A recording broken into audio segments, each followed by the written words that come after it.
حذیفہ صاحب، اچھی بات ہے، اچھی خبر ہے کہ آئی ایم ایف کے ساتھ سٹاف لیول ایگریمنٹ جو ہے وہ ہو گیا ہے۔ اب $2 ارب مزید ہمارے پاس آئیں گے، لیکن کچھ پاکستان کی حکومت چاہ رہی تھی کہ عوام کو ریلیف دیا جاتا، بجلی کی قیمتیں کم کی جاتی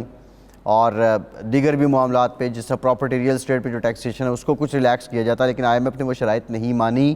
اب اگلی حکمت عملی کیا ہے اور یہ جو میکرو اکنامک انڈیکیٹرز میں بہتری آئی ہے اس کا اثر عام لوگوں تک، غریب لوگوں تک کب پہنچے گا؟ جی بہت شکریہ۔ ایک تو میں آپ کے پروگرام کے توسط سے آپ کے ویورز کو بتانا چاہوں گا کہ انشاءاللہ تعالی حکومت جلد جو ہے بجلی قیمتوں میں ریلیف دے گی اور وزیر اعظم اس حوالے سے مکمل کمیٹڈ ہیں اور اس کا باقاعدہ اعلان وزیر اعظم صاحب خود کریں گے کہ کتنا قیمتوں میں ریلیف دینا ہے۔ آئی ایم ایف پہ ظاہر ہے ہم پر قدغن بھی ہے، پابندیاں بھی ہیں اور ظاہر ہے ہم ان کے ساتھ ایک قرض معاہدے کے اندر ہیں، تو ظاہر ہے جب آپ کسی سے قرض لیتے ہیں تو اس کا ہاتھ آپ کے اوپر ہوتا ہے، تو ظاہر ان آپ مشکلات کو بھی ظاہر مد نظر رکھنا ہوتا ہے، لیکن حکومت نے اپنے تئیں جو ہے پوری کوشش کی ہے کہ مختلف کونے خدروں سے جو بھی اپنے ایکسپنسز کم کر اور جو بھی عوام کو ریلیف دینے کے لیے بجلی کی قیمتوں میں پیسوں کا جو بندوبست ہے وہ الحمدللہ گورنمنٹ نے کر لیا ہے اور انشاءاللہ تعالی بجلی کی قیمتوں میں ایک تو ریلیف دیا جائے گا۔ دوسرا آپ کا سوال بڑا ریلیونٹ ہے کہ میکرو انڈیکیٹرز کافی بہتر ہوئے ہیں، آپ کا انٹرسٹ ریٹ 24 سے 12 پہ آیا ہے، مہنگائی بڑھنے کی شرح جو ہے وہ 38 سے آپ کی 1.5% پر آ گئی، لیکن عام آدمی کو جو ریلیف ہے وہ کب ملنا شروع ہوگا؟ ظاہر ہے مائکرو انڈیکیٹرز جب تک ٹھیک نہیں ہوں گے عام آدمی کو ریلیف نہیں ملے گا۔ اس وقت حکومت کی جو ترجیحات ہیں وہ عام آدمی ہے اور مائکرو انڈیکیٹرز کو درست کرنا ہے۔ آپ یہ دیکھیں کہ گزشتہ سال ہمارے ریزروز جو ہیں وہ تقریباً $2 سے $3 ارب پر آ گئے تھے پی ڈی ایم کی حکومت کے بعد، آپ کو یاد ہوگا اب وہ ریزروز آپ کے 15-16 ارب ڈالر کو ٹچ کر رہے ہیں، 17 ارب ڈالر تک بھی گئے ہیں۔ تو اب ہماری ترجیحات یہی ہے کہ مائکرو انڈیکیٹرز کو ٹھیک کریں اور مائکرو انڈیکیٹرز کو ٹھیک کرنے کے لیے آپ کو ظاہر ہے سبسڈیز دینا پڑیں گی، چیزوں کو ذرا ٹھیک کرنا پڑے گا، اشیاء خورد و نوش کی قیمتیں ہیں، چاہے بجلی کی قیمتیں ہیں، باقی ساری چیزیں ہیں، ادویات کی قیمتیں ہیں، تو گورنمنٹ پوری فوکسڈ ہے اور اس حوالے سے وزیر اعظم صاحب کی اولین ترجیح ہے، جس طریقے سے آپ نے دیکھا کہ دن رات وزیر اعظم میاں شہباز شریف صاحب کی قیادت میں ہم نے میکرو انڈیکیٹرز کو ٹھیک کیا، اب آپ کو مائکرو انڈیکیٹرز بھی ٹھیک ہوتے ہوئے نظر آئیں گے اور غریب آدمی جس کو ہم نے بہت ریلیف دینا ہے، کچھ نہ کچھ ہم نے ریلیف رمضان بازار ختم کیے، شہباز صاحب نے رمضان پیکج کی صورت میں ریلیف دیا اور باقی پنجاب حکومت بھی دے رہی ہے، لیکن یہ بہت آٹے میں نمک کے برابر ہے۔ ہم سمجھتے ہیں کہ ابھی ہم نے عام آدمی اور غریب آدمی کو بہت ریلیف دینا ہے، مستحق آدمی جو سفید پوش ہے، تو اس کے لیے حکومت نے کافی ساری چیزیں جو ہے وہ پیپر کے اوپر موجود ہیں۔ آج بھی کیبنٹ میٹنگ تھی، وزیر اعظم صاحب نے پوری کیبنٹ میٹنگ کا اگر آپ مجھ سے نچوڑ پوچھیں گے تو پوری کیبنٹ میٹنگ کا نچوڑ یہی تھا کہ عام آدمی کو، ایک مستحق آدمی کو جو کسی کے آگے ہاتھ نہیں پھیلا سکتا، اس کو ریلیف کیسے دینا ہے۔ اس حوالے سے وزیر اعظم نے متعلقہ وزارتوں سے رپورٹ بھی لی، متعلقہ وزارتوں کی رپورٹ کے بعد وزیر اعظم صاحب نے کچھ فیصلے کیے ہیں، وہ خود اناؤنس کریں گے، لیکن میں آپ کو یہ خوشخبری ضرور دے رہا ہوں کہ عوام کو ریلیف ہوتا ہوا ملتا ہوا نظر آئے گا۔ جی اچھا، یہ حذیفہ صاحب ایک بنیادی معاملہ اور بھی ہے کہ جہاں اتنے زیادہ اشاریے بہتر ہوئے ہیں وہاں پہ جو لارج سکیل مینوفیکچرنگ ہے یا اوور آل انڈسٹریل گروتھ ہے اس میں ڈکلائن ہوا ہے، وہ نہیں بڑھی ہے اور آلموسٹ 20% جو ہے وہ جی ڈی پی کا حصہ ہے۔ اب ایسا کیا ہے، اگر آپ پابند ہیں، آپ بجلی اس لیول پہ جا کے سستی نہیں کر سکتے کہ انڈسٹری کی کاسٹ آف پروڈکشن کم ہو، تو پبلک پرائیویٹ پارٹنرشپ کے لیے ایسا حکومت کیا پلان کر رہی ہے؟ کوئی متبادل پلان ہے اس کا کہ انڈسٹری چلے اور روزگار ملے لوگوں کو؟ جی متبادل پلان تو ایک میں آپ کو واضح بتاؤں کہ ایک ہی ہے،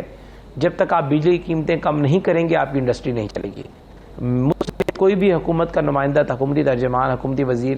کوئی بھی شخص، کوئی ذی شعور پاکستانی کوئی دعویٰ کرے تو اس دعوے میں وہ صداقت نہیں ہوگی۔ انڈسٹری کو چلانے کے لیے ظاہر ہے ضروری ہے کہ آپ بجلی کی قیمتوں کو کم کریں۔ دنیا میں بجلی کی قیمتیں بہت کم ہیں، چائنا میں خاص طور پر ظاہر ہے اگر آپ مہنگی بجلی لے کر انڈسٹری کو چلائیں گے تو آپ کی کاسٹ اتنی اوپر جائے گی تو آپ نے کیا ایکسپورٹ کرنی ہے؟ تو ظاہر ہے بجلی کی قیمتیں آپ کے کنٹرول میں ہوں گی، آپ کا انڈسٹریلسٹ جو ہے وہ کمفرٹیبل ہوگا، تبھی انڈسٹری نے چلنا ہے۔ اس حوالے سے گورنمنٹ کے پاس ایک پلان موجود ہے۔ پہلا پلان تو یہ تھا کہ آپ نے اپنی ڈوبتی ہوئی معیشت کو کھڑا کرنا تھا اپنے پاؤں پر اور ایک روڈ میپ دینا تھا معیشت کو، وہ ہم نے دے دیا ہے۔ ٹریک کے اوپر معیشت آپ کی آ چکی ہے، اب آپ کا پرائم فوکس یہی ہے کہ آپ نے کس طریقے سے بجلی کی قیمتوں کو کم کرنا ہے، انڈسٹری کو اپنا دوبارہ کھڑا کرنا ہے۔ اس میں نو ڈاؤٹ کہ آپ کے کووڈ کے بعد گزشتہ 4-5 سالوں میں آپ کی انڈسٹری یعنی تنزلی کا شکار رہی ہے، اور ہر آنے والے دن کے ساتھ جو ہے انڈسٹری بند ہوئی. بہت ساری صنعتیں آپ کو پتا ہوگا، کہنے کی ضرورت نہیں ہے، ٹیکسٹائل کی انڈسٹریز جو ہیں بنگلہ دیش منتقل ہو گئیں. ہمیں ظاہر ہے ایک لانگ جرنی، لیکن ہم سمجھتے ہیں کہ بجلی کی قیمتوں کو کم کیے بغیر انڈسٹری کو کھڑا نہیں کیا جا سکتا. اور بجلی قیمتیں کم کیسے ہوں گی، اس حوالے سے گورنمنٹ کے پاس پورا ایک روڈ میپ موجود ہے. اور انشاءاللہ آپ دیکھیں گے کہ ہم نے گزشتہ ایک سال کے اندر بھی 4 سے 5 روپے یونٹ کم ہوا ہے، جو تھوڑی تھوڑی قیمتیں ہم نے کم کی ہیں. لیکن ظاہر ہے یہ ایک قیمت میں وہ بہت بڑا فرق نہیں پڑا. تو ہم سمجھتے ہیں کہ انشاءاللہ تعالی آنے والے دنوں میں بجلی قیمتیں آپ کے انڈسٹریل سیکٹر کے لیے، آپ کے ریزیڈنشیل سیکٹر کے لیے، ایون کہ آپ کے کمرشل سیکٹر کے لیے بھی، یہ جو سلیب ہے، جو ہم نے سلیب سسٹم متعارف کرایا، اس سے ہٹ کر جنرل قیمتیں جو ہے وہ کم ہوں گی. اچھا عزیز صاحب، ایک انڈسٹری کی تو اپنی افادیت ہے، اہمیت ہے، اس میں کوئی شک نہیں ہے، لیکن پاکستان کی فوڈ سیکیورٹی جو ہے وہ معیشت جو ہے ہماری وہ زراعت سے وابستہ ہے. زراعت اس وقت زبوں حالی کا شکار یوں ہے کہ 2 سال پہلے جو گندم کی قیمت 3900 روپے 39 تھی، وہ اس سال پنجاب نے 2900 روپے 1000 روپے کم مقرر کی ہے. جبکہ بجلی کی قیمتیں بڑھی اس دوران،